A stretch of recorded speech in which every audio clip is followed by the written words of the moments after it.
I'm Ton Vin, and this is Seattle Eats, a food podcast from the Seattle Times and KUOW. We have a special Thanksgiving episode for y'all today.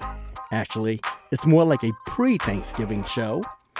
I recently sat down with culinary superstars Kenji Lopez-Alt and Rachel Belle to talk about Thanksgiving turkey. Kenji Lopez-Alt is a renowned chef, food scientist, and culinary innovator, best known for his New York Times bestseller, The Food Lab. And Rachel Belle is the author of the cookbook, Open Sesame. And she's the host of the podcast, Your Last Meal, and the Emmy-nominated Cascade PBS TV show, The Nosh, with Rachel Belle. Our conversation about Thanksgiving dinner was part of our Seattle Eats Live event at Town Hall Seattle on November 10th. This is just a snippet of that conversation. We'll play the full show in January. So make sure you follow or subscribe to the Seattle Eats feed for all the best updates. But I wanted to share this part of the show with you in case you needed a little inspiration for preparing your Thanksgiving dinner. Or maybe you just need a moment to escape the kitchen chaos and listen to something else. Whatever it is, I got you covered. So I present to you, dear listeners, my Thanksgiving special chat with Kenji Lopez-Alt and Rachel Belle. Hope you enjoy. We're here to talk about food, and it's fitting that we're talking about food right now because it's the Super Bowl of eating in a few weeks. Mm-hmm. And for a lot of people, Thanksgiving planning starts this week or next week. But if you're in the food writing or you're a food show host, it starts as early as September because you got to prep for these things. In fact, Kenji, when have you started testing roasted turkey? Well, I've roasted 6 turkeys so far this year. Okay, so where do you get them? Because they don't appear in the grocery store until I call butcher friends and say, hey, can you get me a turkey? And then they hand it to me in the back alley. I was just going to say. Yeah. So I'm curious, how do you turkey? Yes, I'm using it as a verb. Sue me. How do you turkey? Rachel Belle. It's coming up. My favorite way to make a turkey is ham. I'm a little Jewish girl who loves ham. Turkey's fine, but I think most people agree that it's about the sides, right? Like, I don't dislike turkey, but I don't get excited about it. And I haven't made a turkey for a very long time because I go to someone else's house usually. So I honestly don't have a method. But last year and maybe the year before where we celebrated, they did get like a nice big spiral cut ham. And that was good. And it's really good for leftovers in your little sandwich too. Oh, they are much better than turkey, than dry breast meat. Yeah. Yeah. Kenji? Breast meat doesn't have to be dry. Kenji, how are you turkey? So this year I was just finishing up a video that's coming out next week about how to roast a whole turkey because generally I my advice since 2008 has been spatchcock your turkey, right? Or get your butcher to spatchcock it for you. But this year I was ordering turkeys from Beast and Cleaver in Ballard, and one of the butchers there was like, you're not going to tell people to spatchcock this year, are you? Why? Because when I tell people to spatchcock turkeys, that means that the butchers there have to spatchcock hundreds of turkeys. And he's like, whatever you do, don't tell people that they should do it boneless. And so this year I'm doing a recipe for a whole turkey. It's a variation of a recipe I did years ago at Serious Eats, but the idea is that you preheat like a baking steel or a baking stone. Because the problem with roasting whole turkey and the reason why you spatchcock is that it's really difficult to get the leg meat to cook without drying out the breast. But if you preheat a baking steel or a baking stone in a very hot oven and then roast your turkey on a sheet tray instead of in a roasting rack, the heat from that baking stone will get the legs to cook really fast so that you can get the legs to get done and you get the bottom of the turkey crispy as well before the breast meat has a chance to dry out. The other thing is to brine it or dry brine it because that'll help keep it all juicy. May I introduce another way of doing it? I just found this out. I'm so excited. I am so excited. So the chef is Taichi Kudamura, sushi chef here in East Lake. He's great. Yeah, one of the best restaurants here in Seattle. He told me he can cook a turkey in 30 minutes. And I was like, no way. Do you nuke it? How do you cook a turkey in 30 minutes? Well, he's a sushi chef. He probably just carves it raw. I know, just sashimi turkey. And I had to go to his house and see to believe it, and it cooked in 27 minutes. What? Wow. And how he does it is he breaks down the chicken, and butchers are going to hate this once they see this recipe comes out. He breaks down the turkey, and once he breaks down the turkey, he debones it. And once you debone a turkey, it cooks like in 30 minutes for a 10, 12 pound Does it turkey. dry out, though, without the bones? Well, not if you don't overcook it, but that honestly sounds like cheating. Yeah, so how long does it take him to prep before he cooks it for 27 minutes? No, well, if you get a turkey, you have a butcher, they can like break it down and debone it for you. But granted, he's a sushi chef. It took him less than 15 minutes to break it down and debone it. But the key is a sharp knife. I did learn that from him. And I got to tell you, the end result, it's freaking delicious. A sharp knife and like 27 years of experience. That helped. But it is delicious. And I thought when I ate, I said, well, I can't duplicate this at home because you're a real chef. But I just watch him and I look back at my notes. It is easy. It's teriyaki turkey. He does teriyaki turkey. Show me your shirt, Kenji. Show me your shirt. For those who can't see it, it says, I love teriyaki. I'm not joking. When you showed me your shirt and I saw the Mariners symbol, I thought it was a player, because I don't know baseball, named Teriyaki, and I'm not kidding. It took me a minute.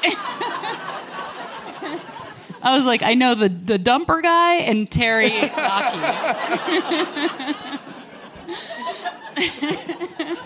But we're going to go back to you, Rachel, since you don't do turkey. But I think one of the reasons why we have this debate, this discussion, why food writers start in September trying to figure out a new way to do turkey, is because it's so hard, because it's a giant bird. It's a birdzilla that you're trying to cook in an oven that, well, it's not a commercial kitchen. That's the problem. So then Tai-Shi was telling me, it's like, why even mess with this? Why don't you do something else? Like a ham. Like a ham. Yeah. So I kicked it to you, Kenji. If you can't do turkey, what would be your alternative? I mean, we're in Seattle, and my kids love salmon, so like roasting a whole salmon is easy and I think very fitting for like a holiday spread and fitting for the environment. But a ham is also great, but a whole salmon or a hamon if you can. Oh, so like a turducken, but a ham. Yes.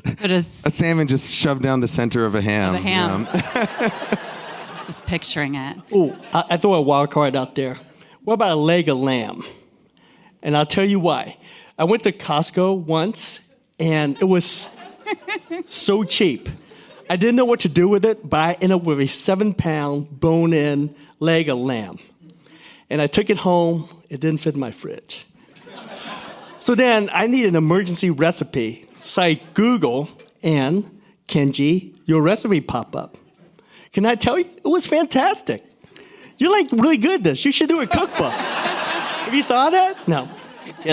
That reminds me, when I lived in San Mateo, I had a neighbor across the street who one day called me and said, Kenji, I was just at Costco, and they were selling whole lambs, and they mispriced it, and I got a whole lamb for $12. Can you come over and cook it? So I had to clear my afternoon to break down a whole lamb and then help him cook. But it was a $12 lamb, and everyone in the neighborhood ate off of it for a few days. I always wanted to be in the family where people did Dungeness crab. Oh, yeah. That sounds good.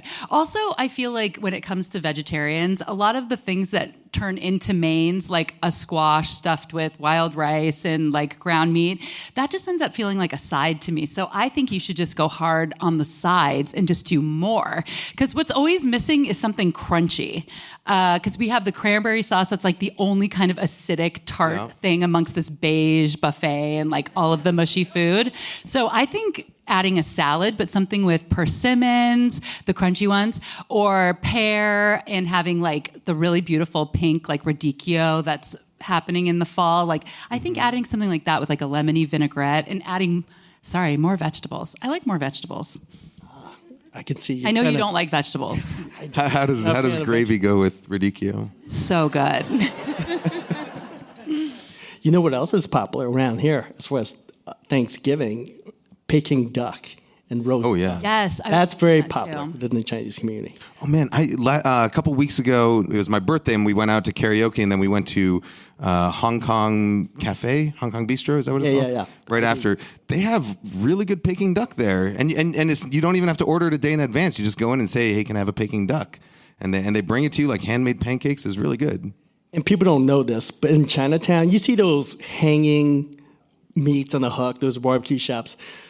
I hate to use this term because it's so hip now, but every year around Thanksgiving, they, quote, pivot to like a turkey shop. So you can buy a whole roast turkey in Chinatown. And they do it differently. It'll have that 5 spice flavor, sort of like sugary sweet. And the way they brine it is usually from the cavity. They don't brine it from the outside. They brine it from the inside. And they leave the skin. They don't muck with anything because they think that's the best way to do Thanksgiving. So if you're looking for ideas or a different flavor profile, Chinatown, they do turkey. And it takes less than half an hour too. Yeah. I'll add one more option. I dated What's that? an Egyptian American, and his parents were from Egypt. And when he was a kid, they didn't celebrate Thanksgiving. But then his mom hated that he would leave the house and go to other people's families. So they started doing it. So when I went to their house for Thanksgiving, you can get a whole Thanksgiving dinner from KFC. It was a Cajun turkey from Kentucky Fried Chicken, and then we watched Celine Dion in Las Vegas afterwards. It was a really, it was a real American Thanksgiving. All right, you brought up sides, Yeah. Rachel.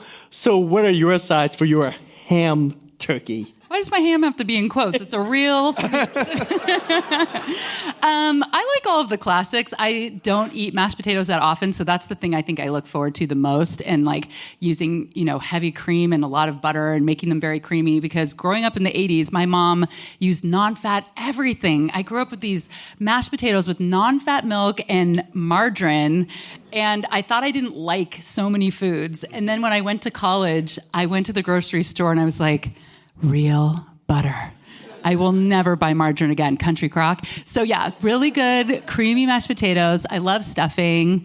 Those, and I actually like a little bit of a trashy roll from like from Safeway. Those ones you can squish into a ball. Oh, I like the ones in a can that you hit with a spoon. That. Wait, rolls in a can? Oh yeah, the crescent rolls. Yeah. Like the crescent Poppin' rolls. Fresh. Yeah. Yeah. Wow. Kenji, Stuffing. your sides. Yeah, stuffing. So what's some of the sides that you'll have this year? Stuffing. Yeah. And stuffing? I mean, no. Thanksgiving for me really is mostly about the stuffing. What's your favorite stuffing? My. You must have like 30. No, I like a really classic stuff. I mean, we grew up eating stovetop. Do you remember there's old stovetop commercials and they say, Mom, What time can I are you stay having over at Yeah, stovetop? what time are you having stovetop? Can I have dinner at Billy's house? Yes. But no, we grew up eating stovetop during the year, and then on Thanksgiving it was real stuffing. But no, yeah, I make like a pretty classic stuffing with onions and celery and sage sausage and it's to me it's like a savory bread pudding. And then my sister usually makes her own stuffing because she makes it completely wrong. What does she do? She adds like apples and mushrooms and uses sourdough bread and not enough liquid. I And like your sister. she loves it, but yeah. No, for me it's stuffing. We always do roasted Brussels sprouts. It's my dad's favorite vegetable. And then my kids love sweet potatoes, and so we do a mashed sweet potato. So like really slow roast sweet potatoes, and then mash them with brown butter and maple syrup and thyme. That's very good. Can't believe it. None of you mentioned the obvious. Well, Stuffing, I right? Green know bean what you're gonna casserole. ask. Yeah. I'd like to take a poll right here. How many will have green bean casserole for Thanksgiving We'll this have year? it too. Yeah. Oh, not that many. I know. surprised. I'm shocked.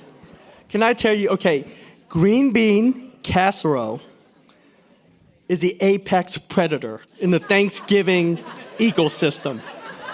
Nothing can top it. All right, like I think French's fried onions could top it. I would say in the Mount Rushmore of things you should not with, Oh, sorry. I'm sorry. This is it. This is public radio. Let me backtrack. On the Mount Rushmore of things that you should not mess with. Number 1 is spam. Number 2 is, I would say, Thomas English muffin. Yeah. But number 3, along the same family, kind of, sort of, is a green bean casserole. You got the mushroom, can of mushroom cream. You got the green beans out of the can. You got the fried onions. Yeah, everything's in a can. Yeah. Yes, you get it? Yeah. I freaking love it.